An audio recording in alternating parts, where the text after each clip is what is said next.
todo mundo, tá? Todo mundo, todo profissional, independente da área que vocês trabalham, vocês precisam fazer uma coisa sempre, né? E pelo menos eu faço na minha, eu acredito que todo mundo faz, que é antecipar problema. Quando você sabe que um problema tá para surgir, tá? O que você recomenda fazer? O que que você geralmente faz? Você espera o problema arrebentar? Você espera a corda estourar? Ou você se antecipa, né? E tenta dar uma solução ao problema antes que ele ocorra? Além disso, quando você tem um problema, já ocorreu o problema, o que você faz, né, para tentar resolver? Você simplesmente tem uma medida que ela é automática, ela digamos assim, padrão. Você recebeu algum tipo de treinamento, né? Muito provável, isso acontece em diversas profissões.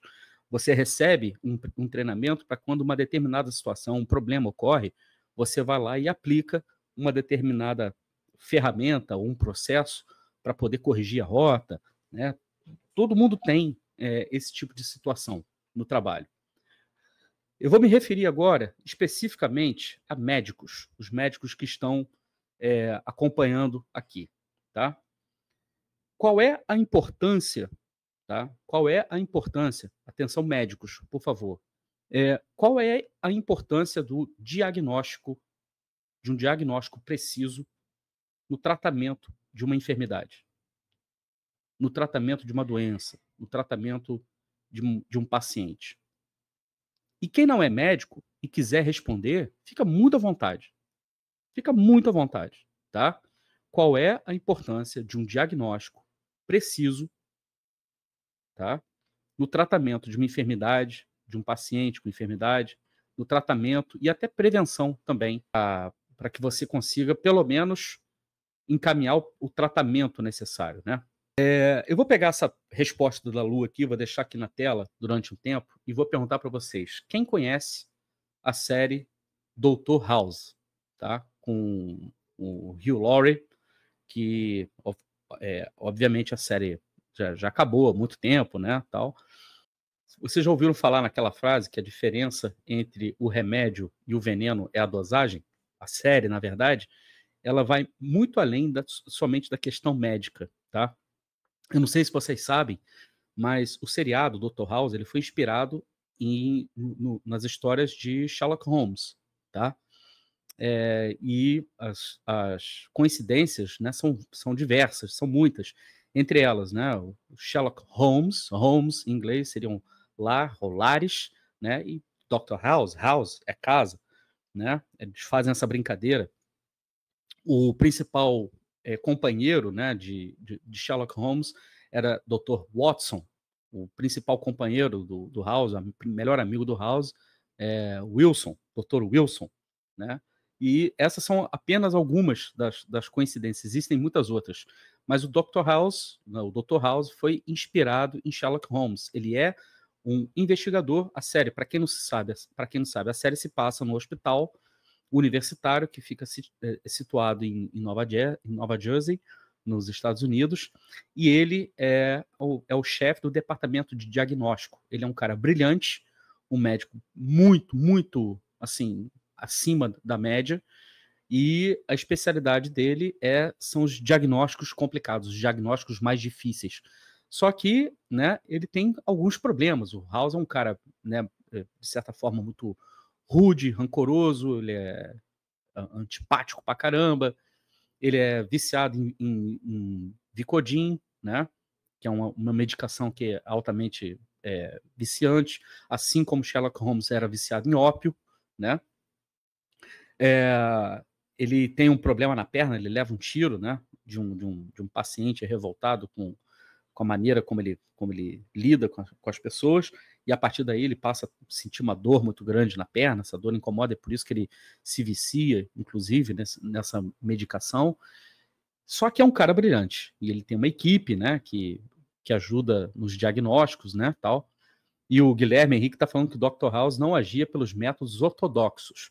Exatamente. Ortodoxia não era com o Dr. House. A questão é, tá? Os casos mais complicados caíam sobre ele, caíam para ele, tá? E dificilmente, ou quase nunca, ele deixou de conseguir diagnosticar e encaminhar o tratamento que seria necessário, ou, em alguns casos, pelo menos mitigar os efeitos das doenças que eram detectadas nas pessoas. Eu trago o Dr. House porque, se o Botafogo fosse um paciente hoje, entrando naquele hospital onde o Dr. House trabalhava, né, o Botafogo seria um paciente para o Dr. House. Seria um daqueles pacientes que o House olharia e falaria assim: interessante, legal, maneiro, isso aqui eu quero. Por quê? Porque o Botafogo tem problemas que são muito crônicos. E não são problemas de apenas uma natureza. São problemas de várias naturezas. Várias. Tá? Várias. E quando eu perguntei para vocês a respeito das profissões de vocês, em algum momento vocês vão entender que algum problema do Botafogo te diz respeito. E que você, na sua profissão, conseguiria olhar para esse problema e encaminharia uma determinada solução. Mas eu costumo dizer, tá? Costumo sempre dizer que você conseguir fazer um diagnóstico preciso, você precisa ter uma ideia holística do paciente. Você precisa ter uma ideia do todo. Não adianta você entender as partes. Você precisa entender o todo. E o que está acontecendo nesse momento do Botafogo é que a gente tem visto uma sucessão de erros de diagnóstico tão graves que não somente não tratam os problemas crônicos que o Botafogo tem, porém os agravam. E aí, em todos os momentos que eu ouço, que eu converso, ou então que eu tenho visto alguns amigos nas lives, opinião da torcida em geral, no estádio, quando você ouve aqui, ali e tal, todo mundo está certo. E, ao mesmo tempo, se todo mundo ali resolvesse aplicar as suas soluções, o Botafogo teria problema da mesma maneira. Então, estamos errando o diagnóstico? Talvez. E como é que a gente vai falar sobre um diagnóstico de uma maneira técnica, de uma maneira científica, de maneira que nos leve a realmente entender o quadro do Botafogo e pensar qual seria as melhores práticas para que o Botafogo saísse da situação que se encontra, tá? Eu tenho quase certeza que todo mundo aqui assistiu as entrevistas, tanto do Marlon Freitas no final do jogo, quanto do David Ancelotti também. E aí, no caso do Marlon, ele fala coisas ali que talvez a gente até soubesse, tá? Mas ele fala de uma maneira assim muito franca dessa vez. E de uma maneira tão franca que a gente pega e pensa o seguinte: o que o Marlon está falando é quase um desabafo. E ele, na posição dele de jogador, ele está falando, aquilo ali é o diagnóstico que ele faz da situação dele como jogador. Se você conversar com o médico do Botafogo, ele vai ter um outro diagnóstico. Se você conversar com o Léo Coelho, que é diretor de futebol do Botafogo hoje, ele vai ter uma outra visão. Talvez mais alinhada com a visão do Alessandro Brito. Porque eles estão sempre trabalhando muito juntos. Então trocam muita figurinha. Se você conversar com o Tairo e o Tairo for muito sincero, quem tem a chance de conversar com o Tairo, eu não tenho. O Tairo não fala comigo. Mas se vocês tiverem, uma pessoa que tem acesso ao Tairo no privado, onde ele não tem que assumir nenhum tipo de compromisso, responsabilidade com o chefe dele, quando ele pode ser ele mesmo e falar abertamente. Por exemplo, a família do Tairo, não sei se ele tem irmão, se os pais ainda são vivos, tal, Mas se ele tiver com uma dessas pessoas e tiver a chance de falar de peito aberto o que ele pensa, o diagnóstico dele vai ser diferente do Léo Coelho e do Alessandro Brito. E aí tem o diagnóstico do Textor. O diagnóstico do Textor para o Botafogo, a partir do momento que ele compra o Botafogo, foi um. A partir do momento que ele começa a gerir o Botafogo e as coisas vão acontecendo, né? As coisas vão se desenrolando, ele começa a ter outros diagnósticos. Ele começa a conviver com a torcida. Ele começa a conviver com jogadores. Ele começa a conviver com o Botafogo associativo. E a partir do momento que ele passa a conviver também com os meandros, com os bastidores do futebol brasileiro, CBF, outros dirigentes, né? Ele passa a ter um outro diagnóstico. E aí, meus amigos, quando ele tem esse diagnóstico e ele resolve dobrar, triplicar a medicação para tentar salvar o paciente, ele erra a dosagem. E ao invés de remédio, ele aplicou veneno. O veneno, no primeiro momento, levantou o paciente da cama, o paciente foi para o baile funk, se esbaldou, mas quando voltou do baile funk, colapsou. E aí teve que dar entrada de novo no hospital. E agora a gente tem que refazer um diagnóstico, porque os primeiros sintomas que ele apresentou, que foram tratados com uma dose extra da medicação e que surtiram um efeito de curto prazo, podem ter causado danos maiores. Se você errar a dosagem de uma medicação, por exemplo, aonde que a medicação é metabolizada? Qual o primeiro órgão do teu corpo que vai começar a acusar o golpe? É o fígado. O Botafogo está com um problema hepático, digamos assim. E, meu amigo, com um problema hepático, tá? Você tem duas alternativas, tá? Você vai precisar de um transplante de fígado ou então, né, reza. Vai passar por algum tratamento ali para tentar recuperar. Por que eu estou fazendo todas essas analogias, tá? São analogias.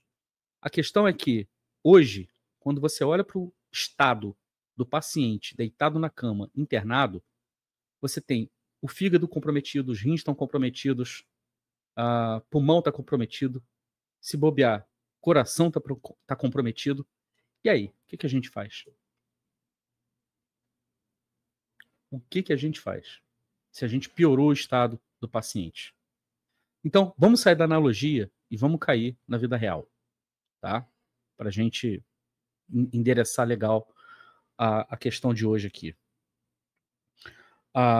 Quem detectou que o Botafogo tem um problema muito grave, tá? A Eagle. A Eagle sabe que o Botafogo tem um problema muito grave. E como que a Eagle sabe que a gente tem um problema muito grave? Porque foi detectado no momento que os atrasos de entrega de balanço começaram a ocorrer.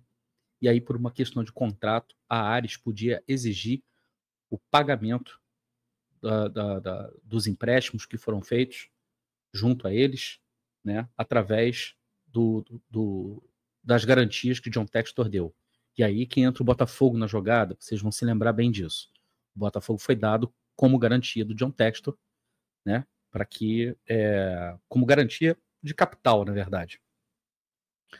E aí, gente, o que acontece é que no momento que o Botafogo entra como garantia e uma parte lá começa a exigir, né, a execução dessa garantia, o John Textor corre para tentar defender, né, digamos assim, se defender, para não perder tudo, né, porque ele já tinha perdido o comando do Lyon. E tem muita gente que confunde essas coisas. Ele não ele não está mais à frente das decisões do Lyon, mas ele ainda é acionista majoritário da Eagle Bidco, tá? Lembre-se bem disso, porque tem muita gente que fala assim, o Textor perdeu o Lyon. Na verdade, não, o Lyon ainda pertence a ele.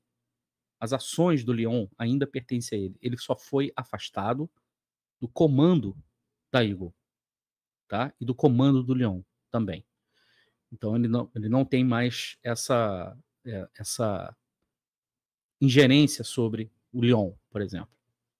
Mas sobre o Botafogo, teoricamente, ele brigou para ter e conseguiu uma liminar na justiça que garantia ainda a ele o controle do Botafogo. Acontece que agora, o Botafogo, no estado que está, quem olhar para o Botafogo hoje, com o nível de endividamento da SAF Botafogo e com a previsão de receitas que nós temos para o ano de 2026 e pegar a frase do Textor na entrevista que ele deu para o UOL a esses dias aí, por exemplo, hoje saiu a notícia de que o Vélez está cobrando no Botafogo o pagamento do Montoro. E o Botafogo não pagou a primeira parcela, né, da compra do Montoro, que venceu em agosto. E a segunda parcela vence em dezembro. E o Vélez, inclusive, já até falava, né, já sabendo que o Botafogo não vai cumprir com a sua obrigação até dezembro, já falava, inclusive, a recorrer instâncias superiores como a FIFA. E tem uma notícia no Fogão Net agora, inclusive, falando que o Botafogo confirma que tem a parcela em atraso com o Vélez e que eles estão conversando, né? Fala que o pagamento será feito, mas os argentinos, né, cogitam, inclusive, e a FIFA. E se for a FIFA, sabe o que acontece? É transfer ban. E são valores assim de $1,5 milhão, por exemplo. Quando o Textor vai no UOL e fala que o Botafogo é um clube financeiramente saudável, tem duas questões aí. Ou ele errou no diagnóstico, ou ele mentiu sobre o diagnóstico. Qualquer uma das opções que vocês escolherem é muito grave. Errar diagnóstico na barbeiragem vai fazer com que você dê o tratamento errado. Mentir sobre o diagnóstico é pior ainda, que aí demonstra uma quebra de ética muito grave. Não se pode simplesmente dizer, mediante toda a situação que a gente está vendo, que a situação financeira do Botafogo é saudável. É tudo menos saudável. Concordam com isso? Faz sentido isso para vocês? E por que ele fala isso numa entrevista como aquela no UOL? Porque a entrevista está controlada. Não tem ninguém ali para rebater o que ele está falando. Ele não encontra esse mesmo tipo de conforto ou tranquilidade nos podcasts que ele participa na Inglaterra. Ele participou de 2 podcasts na Inglaterra. E, inclusive, já tem um tempinho, já tem algo em torno de 2 ou 3 meses, um podcast com um jornalista, inclusive, que é setorista, se não me engano, do Crystal Palace. E ali ele foi confrontado. E sendo muito diretamente confrontado, né, ele se fazia de vítima. A reação dele, né, diante das perguntas, os questionamentos que eram feitos, né, sobre dívidas da própria Eagle. E, como sempre, a culpa nunca é dele. Ele nunca erra. Né? A culpa, por exemplo, do rebaixamento do Crystal Palace da Liga Europa para a Conferência é uma culpa do órgão regulador da Inglaterra. A culpa, por exemplo, do que aconteceu com o Lyon é culpa do DNCG. A culpa do que está acontecendo com o Botafogo é do Arthur Jorge. E os relacionamentos amorosos extraconjugais do Arthur Jorge. Foi isso, gente, que danou o Botafogo todo. Porque se não fossem essas coisas, não fossem esses agentes, nós todos estaríamos vivendo nesse momento no mundo cor-de-rosa, no mundo maravilhoso. A sensação que dá é que ele faz tudo certo, mas alguém, né, que o odeia muito, todos os seus inimigos, tá, vão lá e sabotam os seus planos. de propósito, porque não gostam dele. Então, gente, pô, não dá para ser assim, desculpa.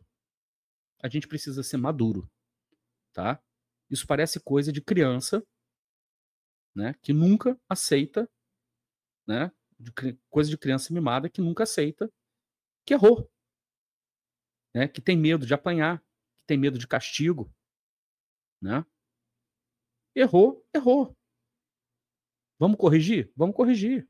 O que pode ser feito aqui? Ó, desculpa, o erro aconteceu, mas foi com a melhor das intenções, que eu queria fazer tal coisa, eu queria fazer com que o clube se desenvolvesse mais rápido. Obviamente que, pô, nos deu 2 títulos, isso foi espetacular. Mas, assim, qual é o custo disso? O custo disso é a insolvência da própria instituição? Existe uma questão, existe uma expressão que todo mundo conhece, a expressão all-in. Quando você dá um all-in, você vai pro tudo ou nada, digamos assim. Você não pode, no momento que você vai pro all-in, na hora que você conquista all, você perde tudo também. Então, assim, qual é o diagnóstico da situação atual?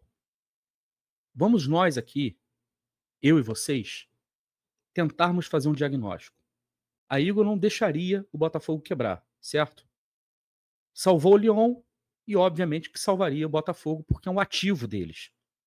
Não faz sentido eles quererem quebrar o Botafogo.